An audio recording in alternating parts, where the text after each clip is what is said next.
¿Alguna vez han mirado por un microscopio? Si no lo han hecho, puedo decirles que la naturaleza de las cosas más pequeñas no es lo que parece. Todo se ve igual hasta que se encuentra en ese minúsculo detalle que estabas buscando y genera un cambio radical en tu perspectiva. Como esto, diferentes acciones y pensamientos del ser humano han sobresalido por el hecho de ser diferentes o por no encajar. A esto le llamamos rebelión.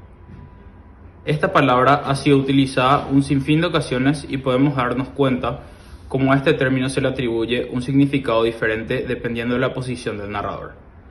En ocasiones, los rebeldes son un símbolo de oposición y se le da una connotación negativa, pero en otras, los rebeldes son los que corrompen con las limitaciones y la rutina para así presentarnos un cambio e intentar mejorar el mundo en el que vivimos.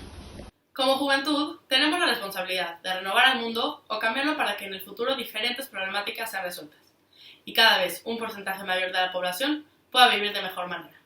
Es por esto que actualmente existen diferentes rebeliones, tanto en pensamiento como en armas, para así garantizar una vida con mayores libertades e introducir al mundo a nuevas ideas. Actualmente surgieron varias sublevaciones con diferentes ideologías que buscan una igualdad de derechos y de oportunidades para así llegar a la equidad social. Un ejemplo es el feminismo. Este movimiento tiene como objetivo la equidad de género en acción y pensamiento. Se originó con la búsqueda de las mujeres a tener las mismas oportunidades y derechos correspondientes a la sociedad. En la modernidad, se puede decir que el movimiento comenzó a mediados del siglo XIX en Nueva York, cuando un grupo de más de 300 personas se reunieron en Seneca Falls para comenzar con el estudio de los derechos sociales, religiosos y civiles de las mujeres en Estados Unidos. Este movimiento tuvo como consecuencia una declaración firmada por 100 personas. Es considerada la primera ola de feminismo moderno en el mundo. Después de más de 100 años, viene lo que fue oficialmente la primera manifestación feminista en Islandia, debido a que las mujeres no tenían presencia en el sector ejecutivo y legislativo del país, además de la jerarquización de géneros y diferentes estereotipos.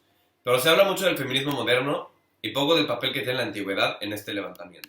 Existen hoy en día distintas evidencias que demuestran que durante los tiempos bíblicos la mujer tenía un papel muy claro dentro de una sociedad machista y bárbara, en la que los derechos no existían y mucho menos las garantías individuales.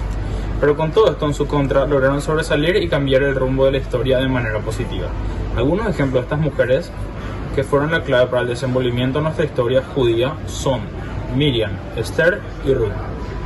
Miriam se remonta a la época de esclavitud en Egipto, en donde Paró dio la orden de matar a todos los judíos varones recién nacidos de las familias hebreas. Yochebed, la mamá de Miriam, acaba de dar a luz, por lo que el nuevo bebé de la familia estaba en peligro. Lograron esconder a Moshe, recién nacido, y lo dejaron en el río Nilo para que pudiera ser salvado. Ella lo cuidó en todo el trayecto, hasta afirmar que estuviera seguro. Durante su infancia y juventud lo vigiló, y en el momento en el que Moshe escapó, Miriam lo guió a encontrarse con su familia. Saltándonos un poco de la historia, durante los años en los que el pueblo de Israel vivía en el desierto, Miriam estuvo al lado de Moshe para apoyarlo hasta el final. Por otro lado, tenemos a Esther. Ella vivía en Shushan, Persia, en una época muy especial, ya que el rey Ahasverosh estaba buscando esposa. Este mismo buscó por todas las ciudades de su imperio para encontrar a aquella mujer que debía casarse con él, hasta que encontró a Esther, una mujer muy diferente a las demás, una mujer judía. Ella entendió que, si aceptaba estar con él, la calidad de la vida de los judíos en Shushan mejoraría.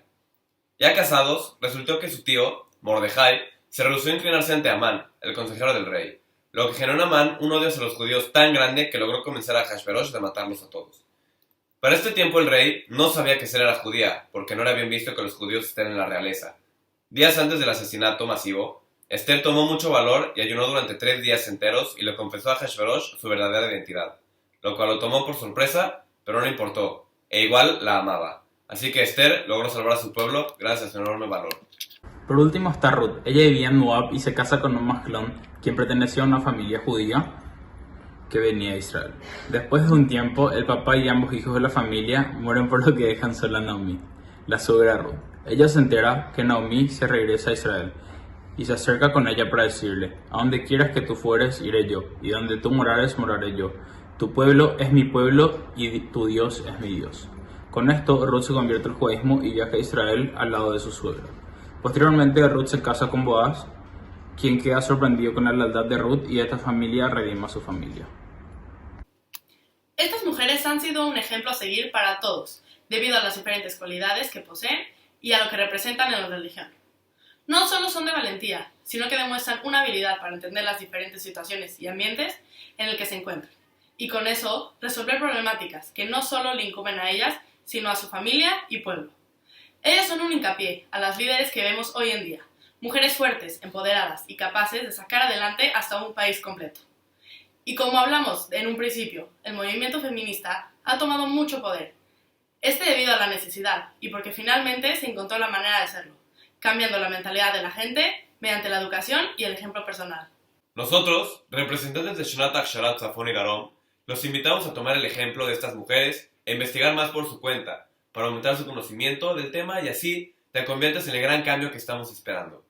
Muchas gracias a la familia Nora Tzioni por darnos la oportunidad de estar en este foro en nuestras respectivas KNUOT, a Nora Tzioni Ciudad de México, Dor Hadash y a Nora Tzioni Paraguay.